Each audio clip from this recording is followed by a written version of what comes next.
الصادقين وقوله الحق.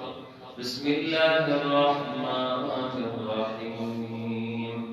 إنا أعطيناك الكوثر فصل لربك وانحر إن شانئك هو الأبتر. صدق الله العلي العظيم.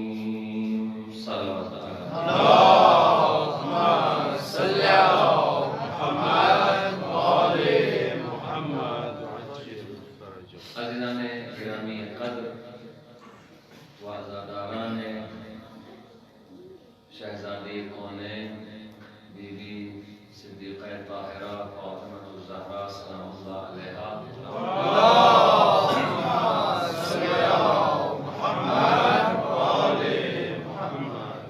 سب سے پہلے تو خداوند عالم کا لاکھ لاکھ شکر ادا کرنا چاہیے کہ اس نے ہمیں زندہ رکھا اور دوبارہ سے یہ موقع دیا کہ ہم اس سال ایام فاطمیہ سلام اللہ علیہا میں بھی بی بی کے فضائل و مناقب و مصائب کو آپ کی خدمت میں بیان کر سکیں، اور آپ بھی اس معنوی اور روحانی اعتبار سے خوش نصیب ہیں کہ آپ کو یہ فضائل و مناقب و مصائب سننے کا دوبارہ موقع خداوند عالم نے فراہم کیا، اس لیے کہ ہماری زندگی میں کچھ بھی نہیں ہے معنوی اعتبار سے اور روحانی اعتبار سے اگر ہم غور کریں تو 24 گھنٹے میں ہم خدا کے لیے اور اہل بیت علیہم السلام کے لیے کیا انجام دیتے ہیں۔ اگر ہم تھوڑا سا غور کریں تو ظاہری طور پر اگر کیلکولیشن کی جائے، حساب و کتاب کیا جائے تو ہمارا دامن خالی ہے، لیکن یہ جو ایام فاطمیہ آتے ہیں، محرم الحرام آتا ہے، ماہ سفر آتا ہے، انہی چند دنوں میں، سال کے ان چند ایام میں ہمیں ذکر کرنے اور ذکر سننے کا موقع ملتا ہے۔ بڑے بڑے مراجع، بڑی بڑی علمی شخصیات عالم تشیع کی ببانگ دہل اس بات کا اعلان کرتی ہوئی نظر آتی ہیں کہ ہمیں اپنی نمازوں پر اعتبار نہیں ہے، نہیں معلوم کہ ہماری نماز قبول ہوئی ہے یا نہیں ہوئی، اپنے روزوں پر اعتبار نہیں ہے، نہ جانے روزے قبول ہوئے ہیں یا نہیں ہوئے، اگر حج کیا ہے تو نہ جانے ہمارا حج قبول ہے یا نہیں ہے۔ لیکن جس عمل پہ اعتبار اور اعتماد ہے وہ یہی عمل ذکر اہل بیت ہے کہ جس میں ہم بیٹھ کر اہل بیت کا ذکر کرتے ہیں، ان کے فضائل سن کر سبحان اللہ کہتے ہیں، بے اختیار کہتے ہیں، اور جب ان کے فضائل کے بعد مصائب سننے کی باری آتی ہے تو خود بخود ہماری آنکھیں اشکبار ہو جاتی ہیں۔ ہمارے دامن میں سوائے فضائل و مصائب اہل بیت کے اور کچھ نہیں ہے، تو لہذا ہمیں شکر ادا کرنا چاہیے خداوند عالم کی بارگاہ میں کہ خداوند عالم نے پھر سے ہمیں ایام فاطمیہ میں اہل بیت علیہ السلام اور خصوصاً جناب صدیقہ طاہرہ سلام اللہ علیہا کے ذکر کا موقع دیا۔ صلوات بھیجیں محمد و آلہ اللهم صل على محمد وآل محمد. تو لہٰذا یہ بڑی خوش قسمتی کی بات ہے ہم سب کے لیے، ذکر کرنے والے کے لیے بھی، ذکر سننے والے کے لیے بھی۔ اور ایام فاطمیہ جیسا کہ میں نے پچھلے سال بھی عرض کیا تھا، پھر عرض کر رہا ہوں کہ ایام فاطمیہ جو بی بی صدیقہ کونین سلام اللہ علیہا کے ساتھ مخصوص ہیں، چاہے ایام فاطمیہ اول ہو یا ایام فاطمیہ دو ہو، دونوں کو بھرپور انداز میں منایا جائے۔ اس کی دو تین وجوہات ہیں، اور اس کے بعد میں آج ایک نہایت ہی اپنے نوجوانوں کے لیے، خصوصاً سوشل میڈیا کا زمانہ ہے اور بڑا حساس دور سے اور بہت ہی حساس دور سے ہم گزر رہے ہیں، ان کے لیے ایک شخص کے بارے میں اور اس کے کاموں کے بارے میں بتانا چاہتا ہوں کہ ہوشیار رہنے کی ضرورت ہے۔ دو تین وجوہات کہ جن کی وجہ سے ہمیں ایام فاطمیہ سلام اللہ علیہا منانا چاہیے۔ پہلی وجہ یہ ہے کہ جناب صدیقہ طاہرہ سلام اللہ علیہا کی جو زندگی ہے اور ان کے جو فضائل ہیں، ان کے جو مناقب ہیں، وہ مخفی ہیں، چھپے ہوئے ہیں لوگوں سے۔ حتیٰ کہ جو شیعہ ہیں، جو اس بی بی کے ماننے والے ہیں اور ان سے عقیدت رکھنے والے ہیں، یعنی ہم لوگ، ہمارے اوپر بھی بی بی کے فضائل چھپے ہوئے مخفی ہیں۔ جس طریقے سے مولا علی کا ذکر ہوتا ہے، جس طریقے سے سید الشہداء کا ذکر ہوتا ہے، جس طریقے سے دیگر ایام میں دیگر ائمہ کا ذکر ہوتا ہے، ایسے جناب سیدہ کا ذکر ہم کہاں کرتے ہیں؟ تو یہ ایام ہے بی بی کے فضائل کو بیان کرنے کہ ان ایام میں ہم بی بی کے فضائل کو زیادہ سے زیادہ بیان کر سکیں، تاکہ ان کی جو مخفی شخصیت ہے وہ پوری دنیا والوں کے لیے آشکار ہو جائے۔ بالخصوص آج کے اس دور میں جہاں ہر انسان ایک رول ماڈل کی تلاش میں ہے، ایک نمونے کی تلاش میں ہے کہ جس کو فالو کر سکے، جس کی پیروی کر سکے، اور خصوصاً ہماری ماؤں بہنوں کو ایک رول ماڈل کی تلاش ہوتی ہے کہ جس میں وہ تمام خوبصورتیاں، وہ تمام حسن و جمال اور حسن و جمال کے ساتھ تمام کمالات موجود ہوں۔ اگر آج کے دور میں اور گزشتہ ادوار میں اور قیامت تک آنے والے ادوار میں پوری کائنات کے انسانوں کے لیے اور خصوصاً خواتین کے لیے اگر کوئی ہستی حسن و جمال و کمال و صفات میں مکمل کوئی رول ماڈل ہے تو وہ جناب سیدہ کی ذات ہے۔ ہماری بہنوں کے لیے، ہماری بچیوں کے لیے، ہماری ماؤں کے لیے جو سب سے بہترین اسوہ حسنہ ہے، ایسا اسوہ حسنہ، ایسا اسوہ حسنہ کہ کائنات کا پردے میں چھپا ہوا امام یہ فرما رہا ہے کہ میرے لیے میری دادی اسوہ حسنہ ہے،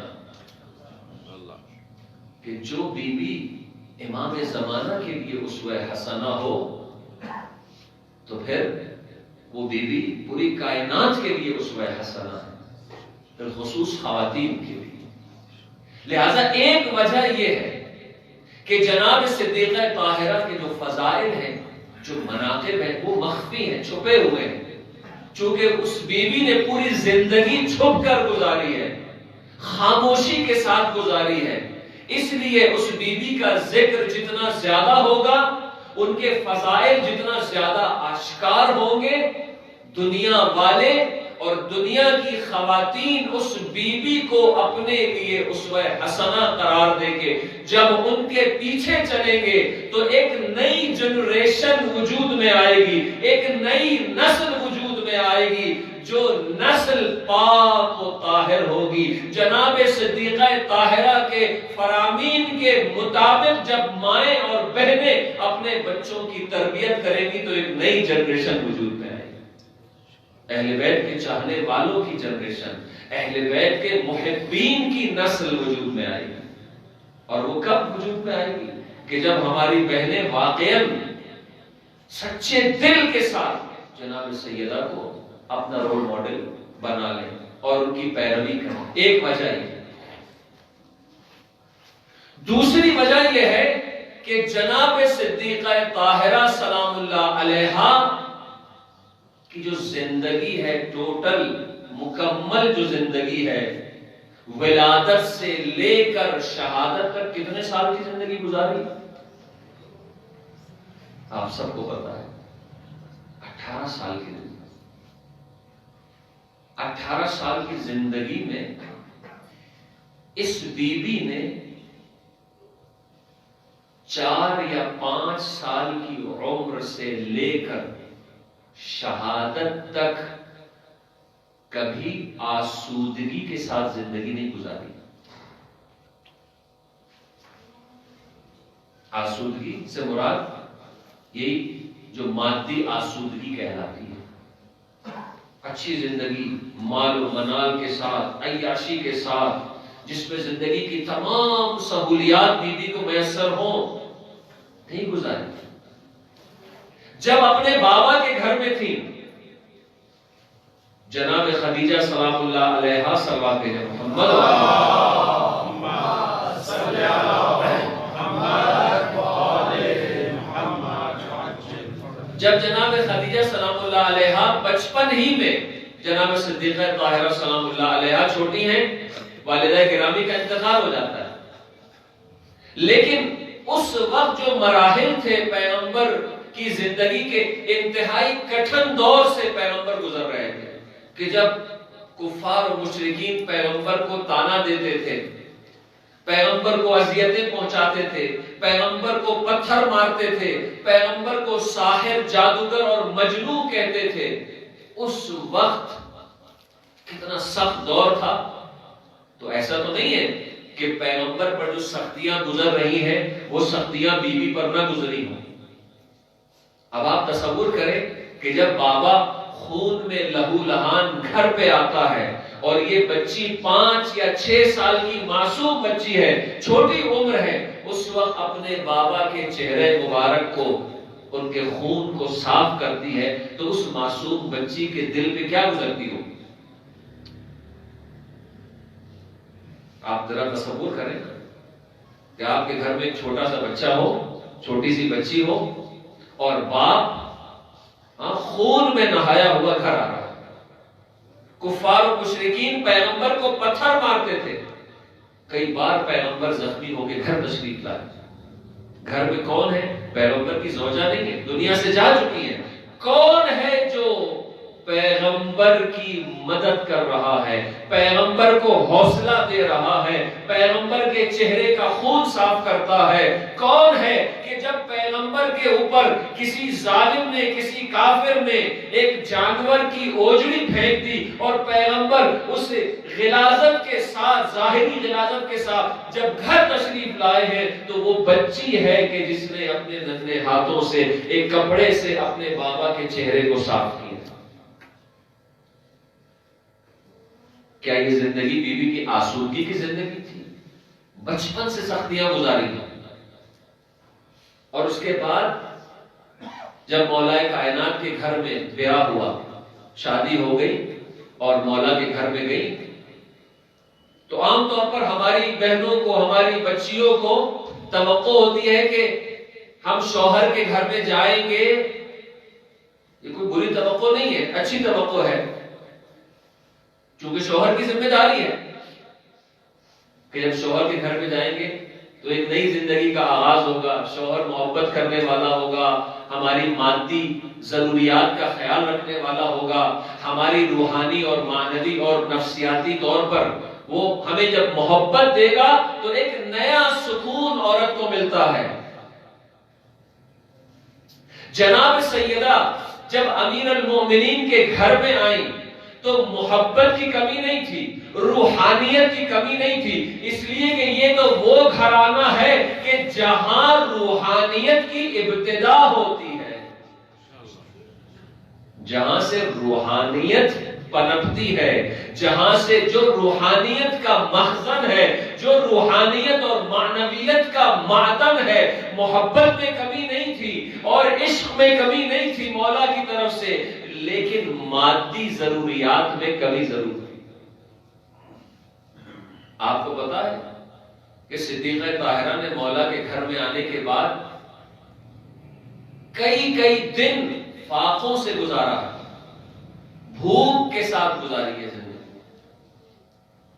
آسائش کی زندگی نہیں تھی۔ یہ آج ہماری بہنوں کے لیے، آج ہمارے مردوں کے لیے، آج ہمارے جوانوں کے لیے یہ اسوہ حسنہ ہے کہ سختیوں میں زندگی گزرتی ہے، لیکن سختیوں کا مطلب لڑائی جھگڑا نہیں ہے، سختیوں کا مطلب ایک دوسرے سے نفرت نہیں ہے۔ سختیاں مادی ضرور ہیں، لیکن جب پیار و محبت ہوگا میاں بیوی کے درمیان تو وہ سختیاں پھر سختیاں نہیں لگیں گی، ان سختیوں کا اثر جو ہے وہ دھندلا ہو جائے گا، بلکہ ختم ہو جائے گا۔ جب شوہر تھکا ہوا گھر سے باہر سے جب گھر آئے اور بیوی خوش روئی کے ساتھ، پیار اور محبت کے ساتھ جب اس کا استقبال کرے گی تو شوہر کی ساری تھکن اتر جائے۔ ایسا گھرانہ فقط کائنات میں علی کا گھرانہ۔ جب زوجہ گھر میں تھکی ہوئی ہے اور شوہر آ کے اپنی زوجہ کا ہاتھ بٹائے تو بیوی کی ساری تھکن دور ہو جائے گی۔ کہ خود بھی تھکا ہوا ہے لیکن اسے میری تھکن کا زیادہ احساس ہے۔ یہ کس گھر میں ہوتا ہے؟ کسی گھر میں نہیں ہوتا، بہت کم گھرانے ہیں۔ اگر مکمل ایک رول ماڈل دیکھنا ہے تو وہ علی کا گھرانہ ہے۔ ہم کیسے علی کے ماننے والے ہیں، ہم کیسے جناب صدیقہ طاہرہ کے ماننے والے ہیں، بی بی کے ماننے والے ہیں، جن کے فضائل تو ہم سنتے ہیں، یہ ساری باتیں سنتے ہیں، لیکن اپنی زندگی میں اسے اپلائی نہیں کرتے۔ تو بس بی بی کی جو زندگی ہے وہ مصائب کی زندگی ہے، سختیوں میں زندگی گزاری ہے۔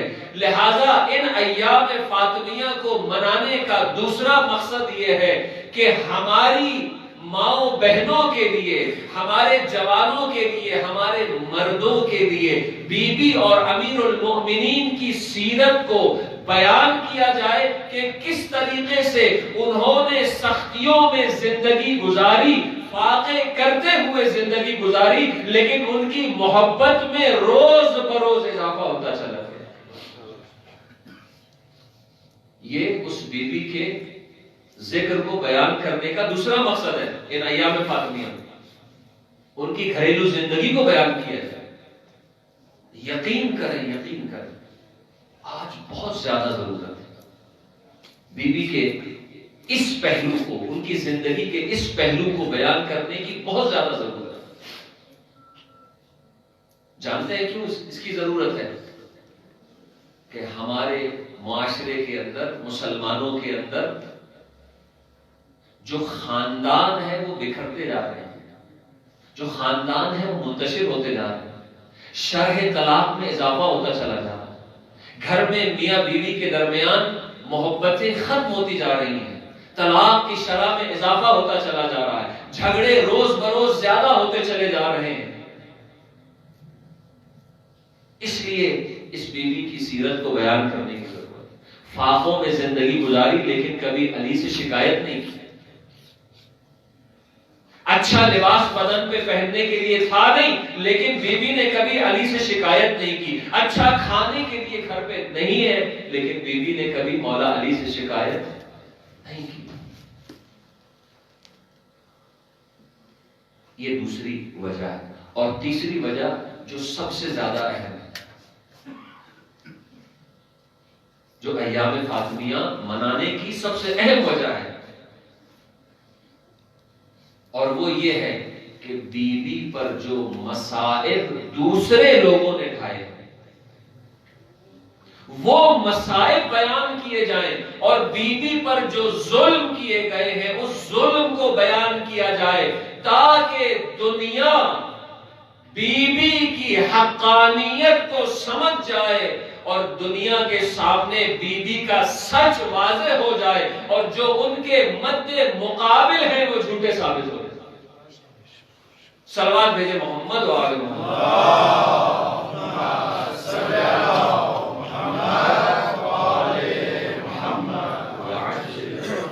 بیوی کی مصائب کو بیان کیا. بیوی پر کون کون سے ظلم ہو، کس طرح سے ان پر ظلم ہو. اور یہ ظلم کوئی 2 4 6 8 10 سال پر محیط نہیں ہے کہ جس کو ہم اتنی شد و مد اور آب و تاب کے ساتھ بیان کر رہے ہیں. یہ چند سال کے مصائب ہیں جو کسی انسان پر ڈھائے جا سکتے ہیں، لیکن یہ چند سال کے مصائب 3 مہینے کے اندر اندر بیوی پر ڈھائے گئے. 1 سال ظلم نہیں ہوا، 2 سال نہیں ہوا، 10 سال نہیں ہوئے، بلکہ 3 مہینے میں بیوی پر اتنا ظلم ہوا، اتنی ان کو اذیت پہنچی، اتنی تکلیف ہوئی. اور ظلم کرنے والے بھی کون تھے؟ کافر نہیں تھے، مشرک نہیں تھے، بے دین نہیں تھے، مسلمان تھے. مسلمانوں نے بیوی پر ظلم کیا. لہذا بیوی کی حقانیت کو بیان کرنے کے لیے ان ایام فاطمیہ کو نہایت اہتمام کے ساتھ، شدت کے ساتھ منانا چاہیے. لیکن ایک جملہ یاد رکھیں، اب میں اس کے بعد جو بیان کرنے والا ہوں اپنے دوستوں کے لیے، اپنے جوانوں کے لیے اور سوشل میڈیا سے ریلیٹڈ ان افراد کے لیے کہ جو اس وقت ایکٹیو ہیں فضائے مجازی کے اندر اور سوشل میڈیا کے اندر، ان کے لیے خصوصی پیغام ہے. چونکہ یہ موضوع بڑا حساس ہے، اتنا حساس موضوع ہے کہ خیال رہے بڑی احتیاط کے ساتھ. یعنی جب آپ بیوی کے ان ایام کو، ایام فاطمیہ کو منا رہے ہوتے ہیں تو جانتے ہیں آپ کس چیز پر چل رہے ہوتے ہیں؟ آپ کانٹوں پر چل رہے ہوتے ہیں، کانٹوں پر آپ چل رہے ہیں. خیال رہے کہ کہیں آپ زخمی نہ ہو جائیں. پھونک پھونک کے قدم رکھنا ہے. آپ نے بیوی پر ہونے والے مصائب کو بھی بیان کرنا ہے، لیکن یہ بھی خیال رکھنا ہے کہ کسی مسلمان کے عقیدے کے خلاف منبر سے کوئی بات نہیں ہونی چاہیے، کسی کی توہین نہیں ہونی چاہیے، کسی کی دل آزاری نہیں ہونی چاہیے. آپ بیوی پر ہونے والے مسائب کو بیان کریں کہ بیوی کو دربار میں بلایا گیا، بیوی نے اپنا حق مانگا، ان کو جھوٹا قرار دیا گیا، ان سے گواہ طلب کیے گئے، بیوی کو رونے کی اجازت نہیں دی گئی. بیوی نے یہاں تک کہ مرثیہ کہا کہ مجھ پر ایسے مصائب پڑے کہ اگر وہ مصائب روشن دنوں پر پڑتے تو وہ تاریک راتوں میں تبدیل ہو جاتے. آپ اس کی طرف ضرور جائیں، لیکن خیال رہے کہ آج کے دور کی سب سے بڑی ضرورت مسلمانوں کے درمیان اتحاد ہے، مسلمانوں کے درمیان اتفاق ہے. کسی مسلمان کی دل آزاری کر کے آپ بیوی کے فضائل و مصائب کو بیان نہیں کریں.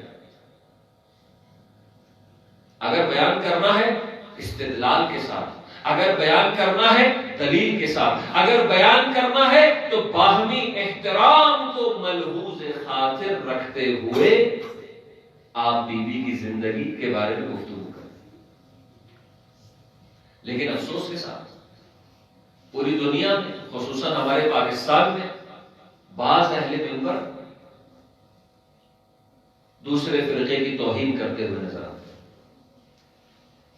دوسروں کے مقدسات پر کیچڑ اچھالتے ہیں، دوسروں کو لعن طعن کرتے ہیں، دوسروں کو طعن و تشنیع سے کام لیتے ہیں، سب کو شتم کرتے ہیں اور طنز آمیز جملے آپ کو منبر سے سننے کو ملیں گے. اور ابھی ایک شخص نے، جس کا نام آپ سب کو پتا ہے، میں جب بیان کروں گا تو آپ سمجھ جائیں گے کون. اس نے ایک فلم بنائی خاتون جنت کے نام سے، جس کا انگلش میں نام ہے دا لیڈی آف ہیون یعنی جنت کی خاتون، جنت کی بیوی، اور اس کا ایک دوسرا نام بھی ہے یوم العذاب، the day of terminate، عذاب اور سختی یا انتقام کا دن، اذیت و آزار کا دن نامی ایک فلم بنائی۔ ایک شیخ ہے، ایک امامہ رکھنے والا شخص ہے کہ جو لندن میں بیٹھا ہوا ہے، اور اس نے ہالی ووڈ کے ساتھ مل کر کئی ملین پاؤنڈ اس مد میں جمع کیے ہیں اور یہ فلم بنائی ہے تاکہ مسلمانوں کے درمیان انتشار پھیلایا جا سکے۔ اس کا نام آپ کو معلوم ہے وہ کون ہے؟ جی، یاسر الحبیب۔ یاسر الحبیب نامی شخص نے، آپ سب جانتے ہیں کہ یہ فلک نامی ایک ٹی وی چینل سے، سیٹلائٹ چینل پہ کھلا اہل سنت کے مقدسات کی توہین کرتا ہے، امہات المؤمنین کی توہین کرتا ہے۔ آپ کو معلوم ہونا چاہیے کہ یہ لاکھوں ڈالر اور لاکھوں کئی ملین پاؤنڈ لگا کر ہالی ووڈ کے ساتھ مل کر یہ فلم بنا رہا ہے تاکہ ہمارے برادران اہل سنت کے جذبات کو مجروح کیا جا سکے، ان کو ہمارے خلاف ابھارا جا سکے۔ اور جانتے ہیں اس کا ہدف کیا ہے، اس کا مشن کیا آپ کو معلوم ہے؟ یہ 30 سال کا جو عرصہ ہے نا تقریباً گزشتہ آج تک، آپ کو معلوم ہونا چاہیے عالم اسلام کی توجہ، فقط عالم اسلام کی نہیں بلکہ پوری دنیا کی توجہ عالم تشیع کی طرف ہوگی۔ پورے عالم اسلام، خصوصاً عالم اسلام اور عموماً پوری دنیا کی توجہ مکتب تشیع کی طرف کہ یہ کیسا مکتب ہے کہ جس نے ایک شہنشاہیت کو ختم کر دیا، 2500 سالہ شہنشاہ کے نظام کو ختم کر کے ائمہ علیہ السلام کا نظام قائم کر دیا ایک مرجع تقلید کی سرکردگی میں۔ یہ کیسا نظام ہے؟ مسلمانوں کا ایک دوسرا فرقہ مکتب تشیع کہ جو دوسرے مسلمانوں کی نسبت 20 یا 25 یا زیادہ سے زیادہ 30% آبادی رکھتا ہے، اس سے زیادہ نہیں، 100 میں سے 30% آبادی رکھنے والی اس کمیونٹی نے، اس مکتب نے ایک ملک کے اندر، ایک سرزمین کے اندر ائمہ علیہ السلام کا نظام قائم کر دیا۔ بس جب سے یہ واقعہ رونما ہوا ہے پوری دنیا کی توجہ مکتب تشیع کی طرف ہو، اور آپ کو پتا ہے کہ لوگ جوق در جوق مکتب تشیع میں داخل ہو رہے ہیں۔ اس کی ایک مثال میں آپ کو دے دوں، ایک مثال، فرزند انقلاب، حجت الاسلام والمسلمین شیخ ابراہیم زکزکی نے نائجیریا کے اندر، جو اس مکتب کا ایک فرزند ہے، خود وہ کنورٹڈ ہے، مستبصر ہے، یعنی اس نے اپنے فرقے کو، اپنے مکتب کو بدلا اور مکتب تشیع میں داخل ہوا، اس مکتب کو حق سمجھ کر اور اس کی تبلیغ شروع کی۔ صرف 30 سال کے اندر نائجیریا میں 2 ملین شیعہ ہو چکے ہیں، 2 ملین، بلکہ اس سے بھی زیادہ ہے، یہ میں بہت احتیاط سے بتا رہا ہوں، تو 2 ملین 20 لاکھ شیعہ، 30 سال کے اندر 20 لاکھ شیعہ ایک مکتب اہل بیت کے فرزند نے جب محنت کی، کیوں؟ چونکہ دنیا کی توجہ مکتب تشیع کی طرف ہو چکی۔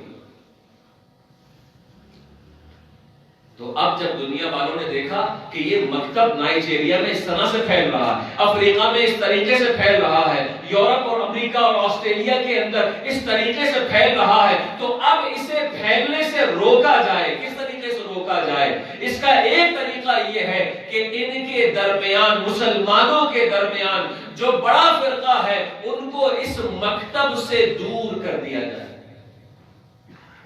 مسلمانوں کے دلوں میں مکتب تشیع کے خلاف جذبات کو، احساسات کو ابھارا جائے۔ اور یہ کون کر سکتا ہے؟ یہ اپنا ایک آدمی کر سکتا ہے، باہر کا آدمی نہیں کر سکتا۔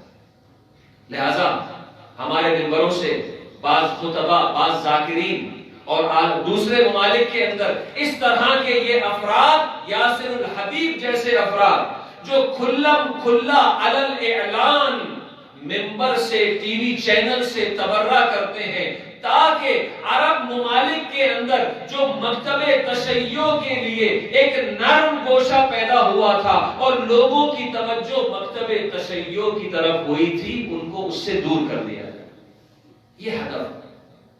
تو ایام فاطمیہ میں اس کا خیال رکھا جائے۔ جناب سیدہ کے آپ جہاں فضائل بیان کر رہے ہیں، جہاں مصائب بیان کر رہے ہیں، جہاں بی بی کی سیرت کو بیان کر رہے ہیں، ان پر ہونے والے ظلم کو بیان کر رہے ہیں، آپ ظالم کا ظلم ضرور بیان کریں، لوگوں کو اتنا بیدار کر دیں کہ جناب صدیقہ پر جو ظلم ڈھایا ہے وہ کس نے ڈھایا ہے۔ بس آپ اتنا بیان کر دیں کافی ہے۔ کیوں؟ چونکہ ظالم کا نام لینے سے انتشار پیدا ہوگا، ظالم کا نام لینے سے آپ ظالم کے کرتوت بیان کریں، ظالم کا ظلم بیان کریں، بی بی کا مقام بیان کریں۔ اگر میں یہ کہوں، اگر کوئی مسلمان کسی مسلمان سے کوئی یہ کہے، کسی بھی مسلمان سے کہ پیغمبر پر یہ ظلم ہوا، تو وہ خود بخود پوچھے گا نا کہ یہ ظلم کس نے کیا۔ آپ ظالم کا نام نہ بھی لیں تو یہ پہلا سوال تو یہی کرے گا نا کہ یہ ظلم کس نے کیا، تو پھر آپ کفار کا نام لیں گے، آپ مشرکین کا نام لیں گے، آپ اس کو بتائیں گے، ہاں استدلال کے ساتھ، پیار و محبت کے ساتھ۔ آپ کی ذمہ داری یہ ہے سوشل میڈیا پر اور منبر سے بی بی پر ہونے والے مظالم کا ذکر کریں کہ ظلم ہوا ہے، دنیا خود بخود ظالم کے پیچھے چلی جائے گی۔ ماشاءاللہ، صلوات بھیجے محمد و آل محمد۔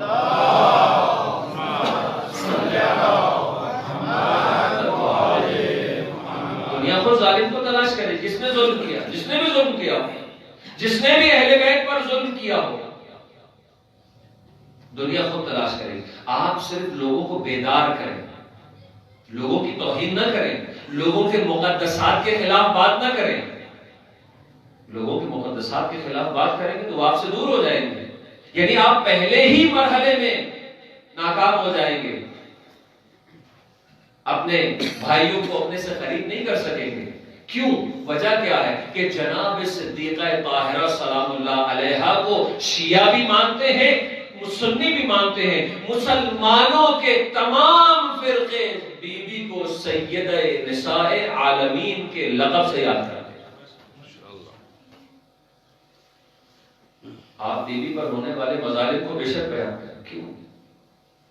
چونکہ یہ ہماری ذمہ داری ہے، لیکن بڑی احتیاط کے ساتھ۔ یہ ہماری مجبوری ہے، یہ ہماری مصلحت ہے کہ دشمن یہی چاہتا ہے کہ ان کو آپس میں لڑا دیا جائے، ان کے درمیان انتشار ڈال دیا جائے، شیعہ سنی آپس میں دست و گریبان ہو جائیں۔ ابھی جو ہمارے ملک میں کچھ امن و امان کی فضا قائم ہوئی ہے عزیزو، اس کو باقی رکھیں، لیکن یہ یاسر حبیب جیسا خبیث انسان اس وقت انتشار پھیلانے کے لیے یہ فلم بنا رہا ہے۔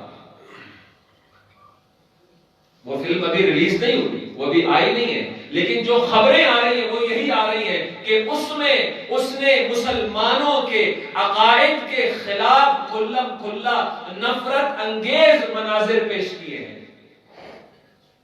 تاکہ ان کے جذبات کو ابھارا جائے اور ان کو شیعوں کے خلاف کیا جائے۔ آپ کو معلوم ہے کہ یاسر الحبیب اور بھی بہت سارے افراد ہیں۔ ایک تو وہ تھا کہ جس نے امامہ پہنا تھا، آج کل وہ امامہ بھی اتار دیا۔ امامہ اتار کے کیا کہتا ہے جانتے ہیں؟ کہتا ہے کہ جیسا دیس ویسا بھیس، اور وہ کہتا ہے یہ لباس، یہ امامہ، یہ عبا، یہ قبا ائمہ کا لباس ہے ہی نہیں، پیغمبر کا لباس ہے ہی نہیں۔ جس جگہ رہتے ہو ان جیسا بھیس اختیار کر لو۔ اب وہ کوٹ پینٹ اور ٹائی لگا کر آگے ٹی وی پہ بات کرتا ہے۔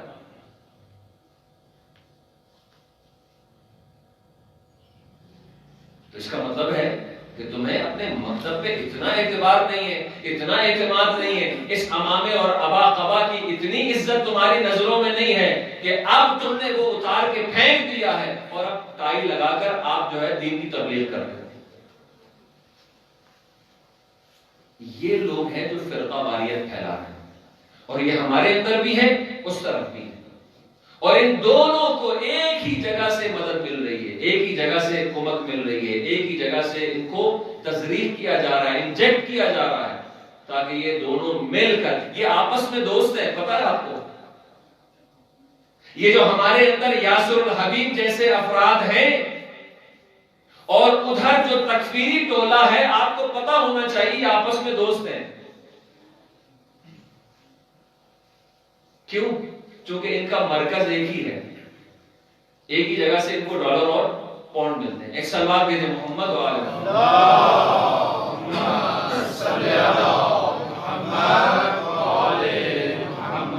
بس یہ تین وجوہات ہیں کہ جن کی وجہ سے صدیقہ طاہرہ فاطمہ الزہرا سلام اللہ علیہا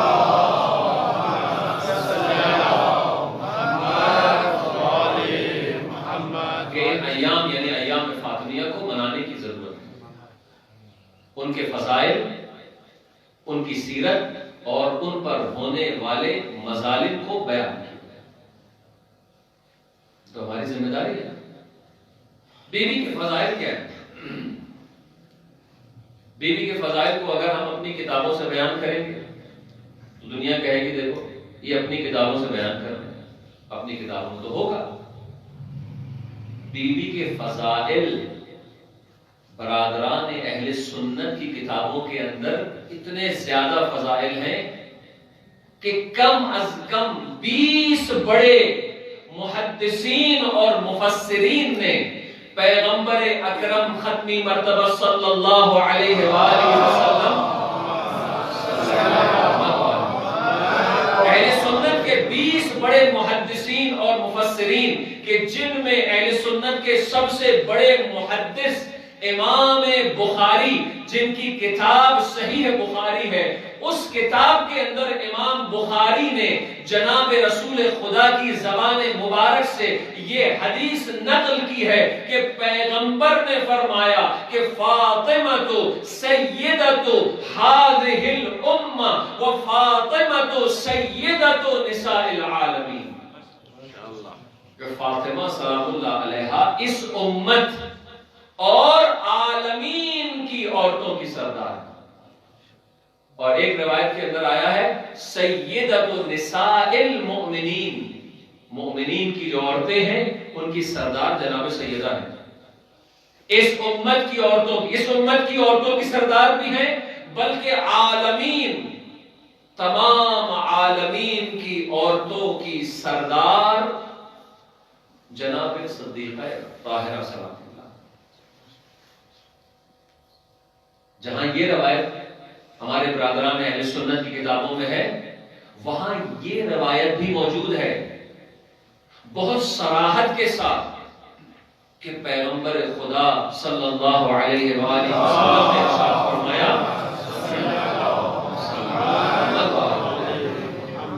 مشہور و معروف روایت، فاطمہ بضعۃ منی،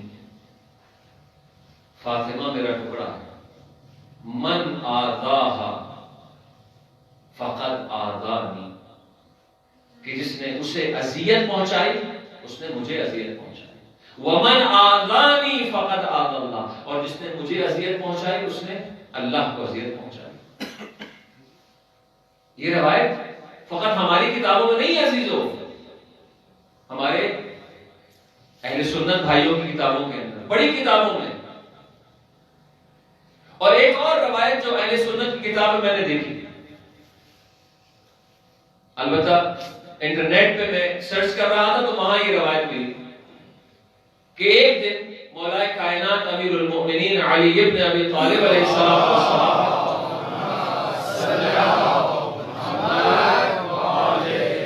عجیب و غریب روایت، شاید آپ نے اس سے پہلے یہ سنی ہے نہیں سنی، آج میں آپ کو سنا رہا ہوں، میں نے پہلی بار سنی ہے۔ آپ نے مولا علی کے فضائل الگ سنے ہوں گے، رسول خدا کی زبانی، جناب صدیقہ طاہرہ کے فضائل الگ سنے ہوں گے جناب رسول خدا کی زبانی. یہ جو روایت ہے پیغمبر خدا نے دونوں کو کمبائن کر دیا ہے، دونوں کو ملا دیا، دونوں کو مرج کر کے پیغمبر سے ایک مرتبہ مولا کائنات نے پوچھا یا رسول اللہ آپ مجھ سے زیادہ محبت کرتے ہیں یا اپنی بیٹی فاطمہ سے زیادہ محبت کرتے ہیں؟ ایک باپ کے لیے بڑا مشکل سوال ہے.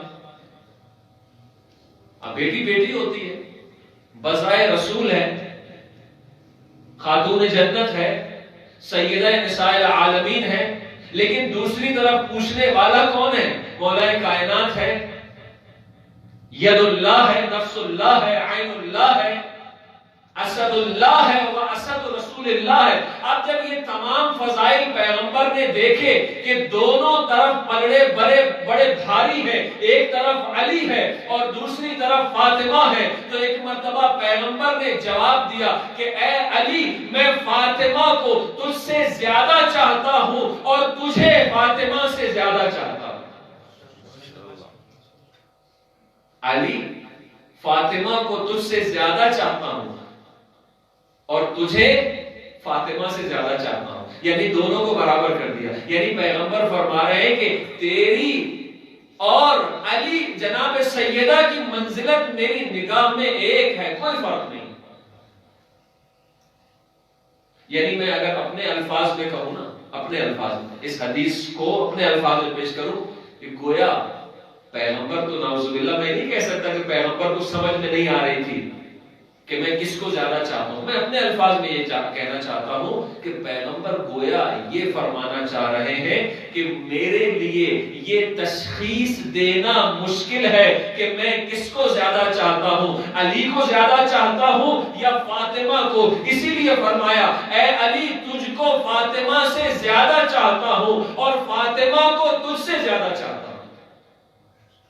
یعنی دونوں برابر ہیں. اسی لیے اور اسی کی تائید میں دوسری حدیث ہے، اسی کی تائید میں ایک صلوات بھیجے محمد و آل محمد.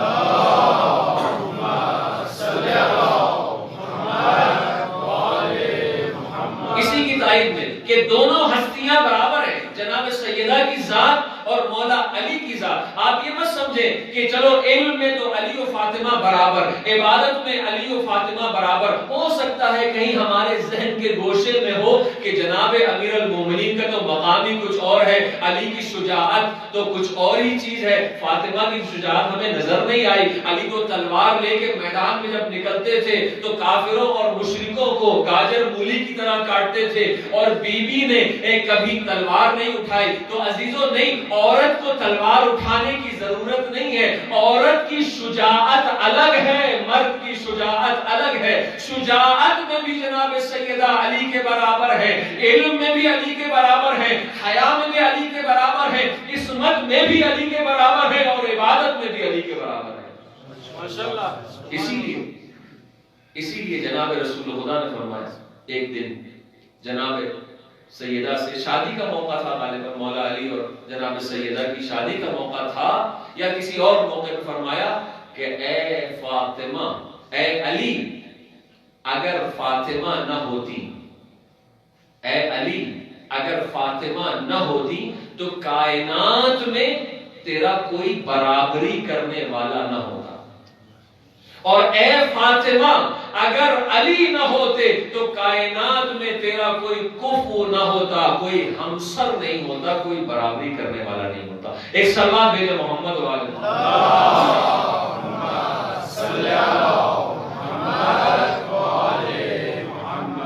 یعنی اگر علی نہ ہوتے کائنات میں تو فاطمہ کا کوئی کفو نہ ہوتا، جو کہ میاں بیوی میں شادی کا جو سب سے اہم معیار ہے نا وہ کفویت ہے.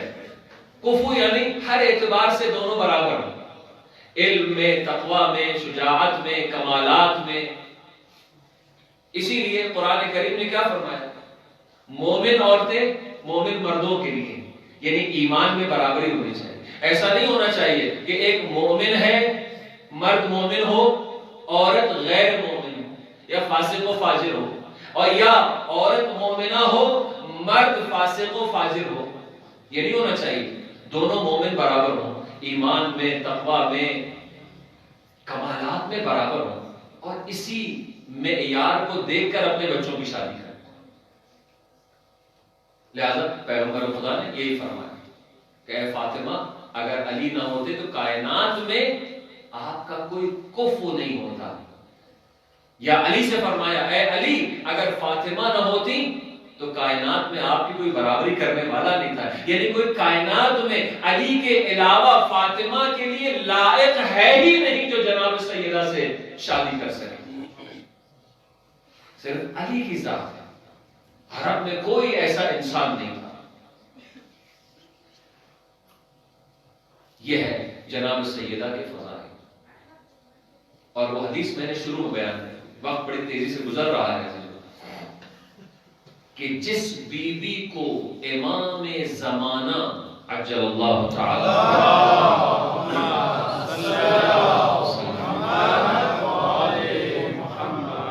اپنے لیے اسوہ حسنہ قرار دیں، رول ماڈل قرار دیں، تو اس بی بی کا مقام کیا ہو۔ اور امام زمانہ کے والد بزرگوار حضرت امام حسن عسکری علیہ السلام،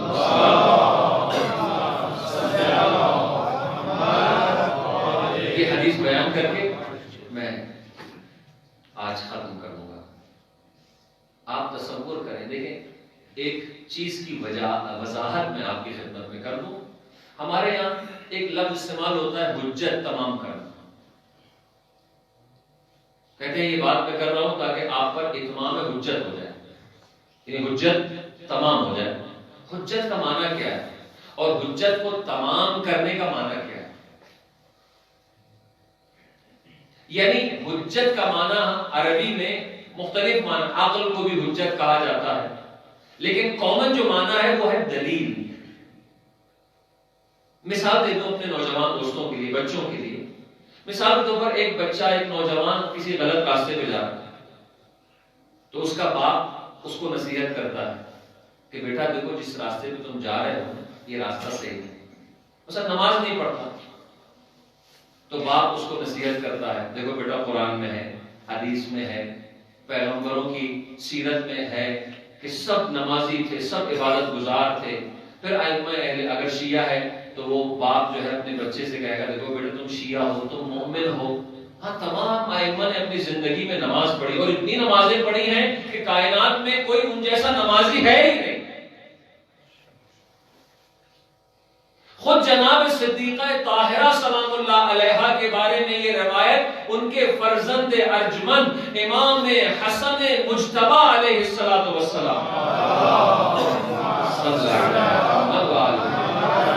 ارشاد فرماتے ہیں کہ میری والدہ گرامی جناب صدیقہ طاہرہ رات کو محراب عبادت میں اتنی عبادت کرتی تھی کہ پاؤں میں ورم ہو جاتا، پاؤں سوج جاتا۔ جب اس بی بی نے اتنی نمازیں پڑھی، مولا کائنات نے اتنی نمازیں پڑھی کہ امام زین العابدین علیہ السلام اپنے فرزند امام محمد باقر علیہ السلام فرماتے ہیں کہ بیٹا باقر، جب امام نے پوچھا تھا اپنے بابا سے، چوتھے امام سے، پانچویں امام نے اپنے والد گرامی چوتھے امام سے سوال کیا، بابا آپ کتنی عبادت کرتے ہیں، بہت کمزور ہو گئے، بہت نحیف ہو گئے۔ میں وہ مثال میں لے کے آ رہا ہوں، حجت کسے کہتے ہیں، کہ امام زین العابدین اپنے فرزند کو کہتے ہیں کہ بیٹا تم نے میری نمازیں کیا ہیں میرے دادا کی نمازوں کے مقابلے میں؟ تمہارے دادا علی مرتضی ایک رات میں 1000 رکعت نماز پڑھتے تھے، 1000 رکعت نماز۔ اب آپ اندازہ کریں کوئی امام ایسا ہے جو ہمارا جس نے نماز نہ پڑھی؟ واجبات کو تو چھوڑ دیں، نماز شب کو قضا کیا ہو، کوئی ہے ایسا امام؟ نہیں۔ لیکن ہمارا ایک جوان نماز نہیں پڑھتا، تو اب اس جوان کے سامنے اس کا باپ اسے نصیحت کر رہا ہے، کہ بیٹا دیکھو تمام انبیاء عبادت گزار تھے، تمام انبیاء خدا کے سامنے اپنا سر جھکاتے تھے. کیوں؟ جو سر جھکاتا ہے یہ انکساری اور عجز اور بندگی کی علامت ہے. جو خدا کے سامنے سر نہیں جھکاتا وہ متکبر اور مغرور انسان ہوتا ہے. نصیحتیں کر رہا، بچہ نہیں سمجھتا، پھر دوبارہ، پھر تیسری مرتبہ، پھر کہتا ہے کہ بیٹا دیکھو میں اتمام حجت کر رہا ہوں، چلو تمہیں ایک عالم کے پاس لے جاتا ہوں، وہ تمہیں نصیحت کرے. پھر وہ عالم کے پاس جاتا ہے، عالم پھر یہ نصیحتیں کرتا ہے. یعنی کیا؟ یہ دلیلیں پیش کی جا رہی ہیں اس کو، اس کے سامنے، تاکہ وہ نمازی ہو جائے. ان تمام دلائل کو سننے کے بعد اب قیامت کے دن اس کے پاس کوئی ایسا عذر و بہانہ نہ ہو کہ مجھے تو پتا ہی نہیں تھا کہ نماز واجب تھی. تو خدا کہے گا تیرے باپ نے تجھے بتایا، فلاں عالم نے تجھے بتایا، فلاں منبر سے ذاکر نے بتایا، فلاں خطیب نے بتایا، گلی کے فلاں بزرگ نے تجھے کہا کہ نماز کیوں نہیں پڑھتا. یہ تمام چیزیں تیری لیے اتمام حجت تھی. اب قیامت کے دن راہ فرار نہیں ہے، تجھے عذاب کا مزہ چکھنا ہوگا. اسے کہتے ہیں حجت. کوئی راہ فرار جس میں نہ ہو، ایسی دلیل کہ جس دلیل کے بعد، جس کو سننے کے بعد انسان کہیں بھاگ نہیں سکتا، کوئی بہانہ پیش نہیں کر سکتا، کوئی عذر پیش نہیں کر سکتا. حجت واضح ہو گئی کہ حجت کسے کہتے ہیں. اب آ جائے 11ویں امام کی وہ حدیث اور اس کے بعد چند جملے مسائل تھے. 11ویں امام نے کیا فرمایا کس کے بارے میں؟ اپنی دادی صدیقہ طاہرہ فاطمہ الزہرا سلام اللہ علیہا کے بارے میں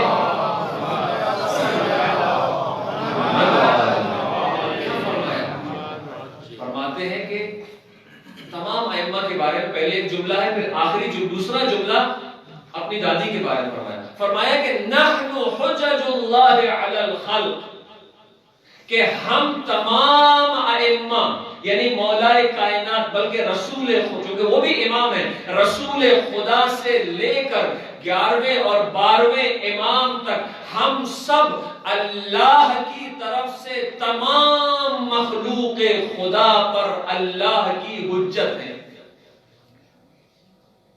یعنی تمام مخلوق خدا قیامت کے دن عذر نہیں پیش کر سکتے، کافر عذر پیش نہیں کر سکتا، مسلمان جو بے نمازی ہے وہ عذر پیش نہیں کر سکتا، وہ مسلمان جو ولایت علی کا منکر ہے وہ عذر پیش نہیں کر سکتا. مجھے تو غدیر کا پتہ ہی نہیں تھا، عذر پیش نہیں کر سکتا. کیوں؟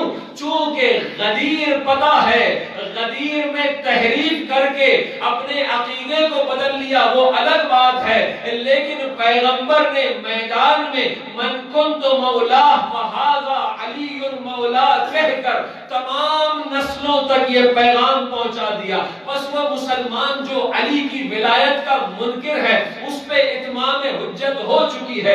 اگر کوئی علی کی ولایت کا منکر نہیں ہے، ماننے والا ہے، وہ بے نمازی ہے، تو اس پر اتمام حجت ہو چکی ہے کہ تمام انبیاء رسول خدا ائمہ علیہ السلام نمازی تھے، پابند صوم و صلاۃ تھے. کوئی جوان عذر پیش نہیں کر سکتا کہ میں نماز نہیں پڑھ سکتا، آج میرے کپڑے خراب ہیں، آج مجھے فلاں کام ہے. کوئی عذر پیش نہیں کر سکتا. کیوں؟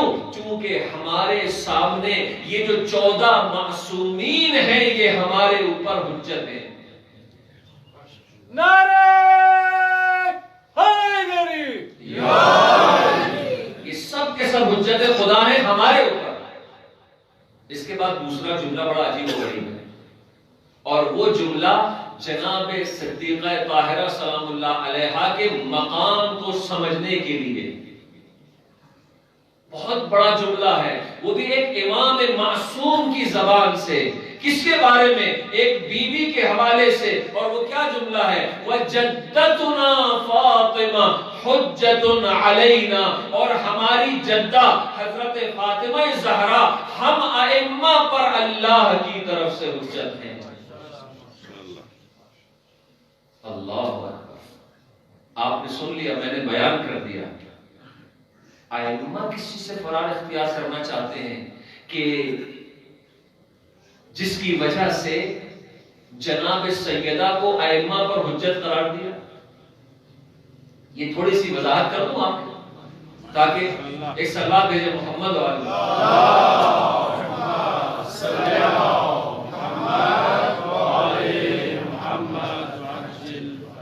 ائمہ علیہ السلام تمام کے تمام معصوم ہیں، یہ ہمارا عقیدہ ہے.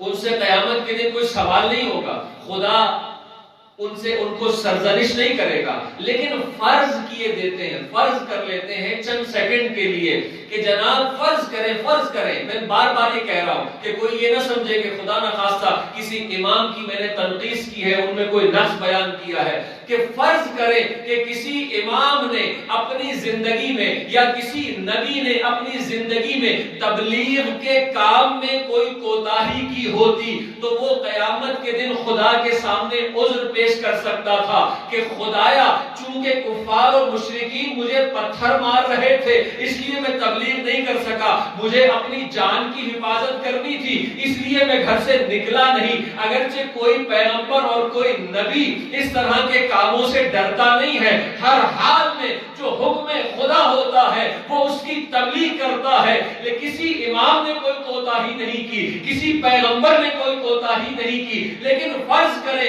کہ کوئی کوتاہی اگر کرتا تو اس کے پاس بہانہ ہوتا کہ چونکہ لوگ مجھے گالیاں دیتے تھے تو اپنی عزت بچانی ہے لہذا میں گھر میں بیٹھ گیا، لوگ مجھے مار رہے تھے اپنی جان کے بچانے کی خاطر میں گھر میں بیٹھ گیا. اسی لیے خداوند عالم نے ایک بی بی کو ان تمام ائمہ پر دلیل بنا کر رکھ دیا کہ دیکھو اگر تمہارے پاس کوئی بہانہ ہوتا تو یہ عورت ہوتے ہوئے گھر سے باہر نکلی ہے. ماشاءاللہ سبحان اللہ. یہ عورت ہوتے ہوئے اللہ کا پیغام پہنچانے کے لیے، وہ اپنے زمانے کے امام کا دفاع کرنے کے لیے جب یہ بی بی گھر سے باہر نکل سکتی ہے تو تم تو مرد ہو، تمہیں کس چیز نے روکا تھا؟ قیامت کے دن کسی پیغمبر کے پاس، کسی نبی کے پاس، کسی امام کے پاس کوئی بہانہ نہیں ہوگا کیونکہ وہ معصوم ہے. اور اس کی وجہ سب سے بڑی یہ ہے کہ جناب سیدہ کو ان پر حجت بنایا گیا ہے. جناب سیدہ ان پر دلیل ہے کہ دیکھو جب ایک بی بی ہوتے ہوئے، جب ایک پردہ نشین ہوتے ہوئے، جب ایک صنف نازک اور ضعیف ہوتے ہوئے اپنے حق کے لیے اور دین خدا کی مدد کے لیے، اپنے زمانے کے امام کی مدد کے لیے وہ دربار میں جا سکتی ہے تو پھر تمہیں کیا مشکل تھی؟ اسی لیے شاید امام علیہ السلام نے، البتہ امام معصوم کا قول اس سے کہیں زیادہ گہرا ہے، اس سے کہیں زیادہ ڈیپ میں جانے کی ضرورت ہے، لیکن ہماری عقلیں اس سے زیادہ نہیں سمجھ سکتی. حجت کا ایک معنی یہ ہے کہ جناب سیدہ دلیل ہے تمام ائمہ علیہ السلام کے لیے. تو آپ تصور کریں کہ اس بی بی کا مقام کیا ہوگا کہ جو 11 یا 12 اماموں کے لیے حجت خدا ہو اللہ کی طرف سے. ہمارے لیے تمام ائمہ حجت ہیں، رسول خدا حجت ہیں، تمام انبیاء حجت ہیں، لیکن ان معصومین کے لیے جناب سیدہ حجت ہے. یہ مقام عصمت ہو، مقام شجاعت ہو، مقام حیا ہو، مقام عبادت جناب سیدہ ہے. اسی لیے میں عرض کر رہا تھا شروع میں کہ اس بی بی کے فضائل ہم پر بھی ظاہر نہیں ہیں، ہم پر بھی مخفی ہیں. ہم نے بھی اس بی بی کو صحیح طریقے سے نہیں پہچانا، لیکن اس بی بی کے ساتھ حجت خدا ہوتے ہوئے، ائمہ پر حجت خدا ہوتے ہوئے اس بی بی کے ساتھ کتنا ظلم ہو. جانتے ہیں اس بی بی کے گھر کا مقام کیا ہے؟ اس بی بی کے دروازے کی فضیلت اتنی ہے، بس میں چند جملے مسائل پڑھوں کہ جب رسول خدا احتضار کی حالت میں پیغمبر کی زندگی کے آخری لمحات ہیں، پیغمبر کو شدید بخار ہے اور پیغمبر آرام فرما رہے ہیں۔ دروازے پر دستک ہوتی ہے، دستک دینے والا اس طرح سے دستک دے رہا تھا کہ اے اہل خانہ تمہیں دروازہ کھولنا ہی پڑے گا۔ بیوی